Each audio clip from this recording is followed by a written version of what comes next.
सचमुच नमाज नहीं होती? मैं कहता हूं कतई नहीं होती है, आप जाके देख लो।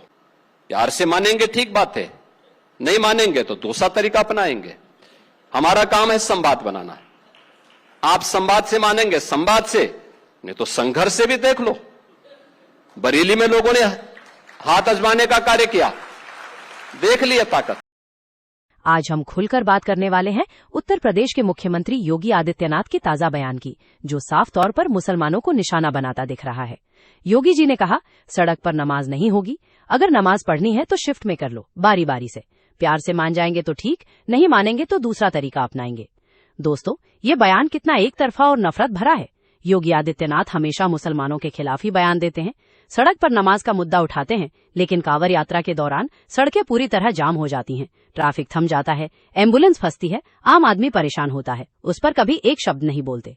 गणेश विसर्जन, होली, दिवाली, रथ यात्रा या किसी भी हिंदू त्योहार पर सड़कों पर कब्जा, प्रदूषण, जाम, इन पर चुप्पी साध लेते हैं। लेकिन मुसलमानों की 5-10 मिनट की नमाज पर इतना गुस्सा क्यों? क्या ये साफ नहीं दिखाता कि उनका एजेंडा क्या है? लोग मुझसे पूछते हैं, साहब आपके यहाँ यूपी में क्या सड़कों पे सचमुच नमाज नहीं होती? मैं कहता हूं कतई नहीं होती है, आप जाके देख लो, नहीं होती है। अरे सड़कें चलने के लिए है, या कोई भी व्यक्ति आकर के चौराहे पे आके तमाशा बना देगा? क्या अधिकार है उसको सड़क रोकने का? आवागमन बाधित करने का कौन सा अधिकार है? जहां उसका स्थल होगा वहां जाके करें। उन लोगों ने मुझसे कहा साहब कैसे होगा, हमारी संख्या ज्यादा है। हमने कहा शिफ्ट में कर लो, तुम्हारे घर में रहने की जगह नहीं है तो भाई संख्या नियंत्रित कर लो, और नहीं है सामर्थ्य क्यों बेकार आगे संख्या बढ़ाई जा रहे हैं। और ये चाहिए आपको कि अगर आपको सिस्टम के साथ रहना है तो याद करना, हम उन नियम और कानून को मानना शुरू करें। कानून का राज होगा, कानून के राज को सबको समान रूप से लागू करेंगे। नमाज पढ़नी आवश्यक है, आप शिफ्ट में पढ़िए, हम उसको रोकेंगे नहीं, लेकिन सड़क पर नहीं।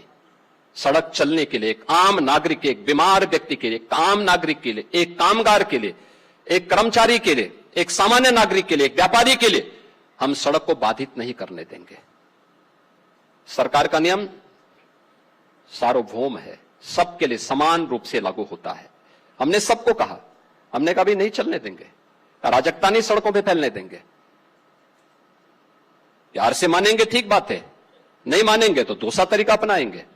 हमारा काम है संवाद बनाना। आप संवाद से मानेंगे, संवाद से, नहीं तो संघर्ष से भी देख लो। बरेली में लोगों ने हाथ आजमाने का कार्य किया, देख लिया ताकत।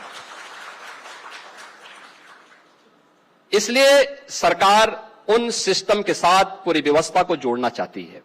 एक मुख्यमंत्री को ऐसे धमकी भरे अंदाज में बात नहीं करनी चाहिए। प्यार से या दूसरा तरीका, ये भाषा किसे याद दिलाती है? ये विभाजनकारी है, संवैधानिक मूल्यों के खिलाफ है। इस बयान पर AIMIM नेता वारिस पठान ने जबरदस्त जवाब दिया। उन्होंने कहा, योगी जी, देश संविधान के अनुसार चलेगा, आपके धमकियों से नहीं। कानून सबके लिए बराबर होना चाहिए, फिर केवल मुसलमानों के लिए क्यों? वारिस पठान बिल्कुल सही कह रहे हैं। अगर सड़क सार्वजनिक संपत्ति है तो कानून सब पर लागू होना चाहिए, बिना किसी धर्म के भेदभाव के। लेकिन योगी सरकार में ये भेदभाव साफ नजर आता है। देखिए, योगी जी टोटल फेल हो चुके हैं उत्तर प्रदेश के एज अ मुख्यमंत्री। शपथ लिए संविधान की, लेकिन आए दिन इस तरह के अनाप शनाप बकवास करते रहते हैं। कभी ठोक डालूंगा वाली पॉलिसी की बात करेंगे, कभी कट मूल्य वाली बात करेंगे। अरे कितनी नफरत आप फैलाएंगे। और अभी क्या आपका बयान है कि नमाज 2 शिफ्ट में नहीं पढ़े, 3 शिफ्ट में पढ़े रस्ते में, तो फिर हम दिखाएंगे हमारे रीत से नहीं तो। अरे किस तरह का भाषा का प्रयोग आप कर रहे हैं? आप एक राज्य के चीफ मिनिस्टर है, मुख्यमंत्री हैं आप। देखिए, किसी को रस्ते पे धूप में बारिश में नमाज पढ़ने का शौक नहीं होता। ये तो मस्जिद में जगह नहीं होती है, उसके कारण कोई 5 मिनट नमाज पढ़ लिया रस्ते में तो आपको तकलीफ हो जाती है क्या? अरे हम तो कभी नहीं ऑब्जेक्शन देते। हमारे हिंदू भाइयों को हमने देखा कितनी बार ट्रेनों के अंदर, एयरपोर्ट के ऊपर भजन कीर्तन करते हुए, प्रार्थना करते हुए, हम तो कभी कोई आपत्ति नहीं उठाता। मगर यहाँ पे इस तरह की भाषा का इस्तेमाल करना कि नहीं, फिर हमको हम हमारे हिसाब से करें। क्या करेंगे आप? सबको मार डालेंगे? क्या करेंगे? सबको गोली मार देंगे? क्या करेंगे आप? तो इस तरह की भाषा का प्रयोग नहीं होना चाहिए। मैं तो चाहूंगा मोदी जी देखिए, सुनिए आपके मुख्यमंत्री क्या अल्फाज इस्तेमाल कर रहे हैं। क्या यही आपका सबका साथ, सबका विकास, सबका विश्वास? अब मुसलमान अगर एक 5 मिनट नमाज पढ़ लिया जुम्मा के दिन, वो भी क्योंकि जुम्मा नमाज फर्ज है, खुतबे के साथ पढ़ना है, उसको जमात के साथ पढ़ना है, इसलिए एक आदमी रस्ते के ऊपर पढ़ लिया तो किसके पेट में दर्द है? अगर कायदे कानून का पालन करते हुए किसी की भी आस्था को ठेस पहुंचाए बिना, किसकी आस्था को ठेस पहुंच जाती है चलिए बताइए मेरे को। किसी को तकलीफ नहीं होती वहां पे 5 मिनट अगर किसी ने नमाज पढ़ लिया तो?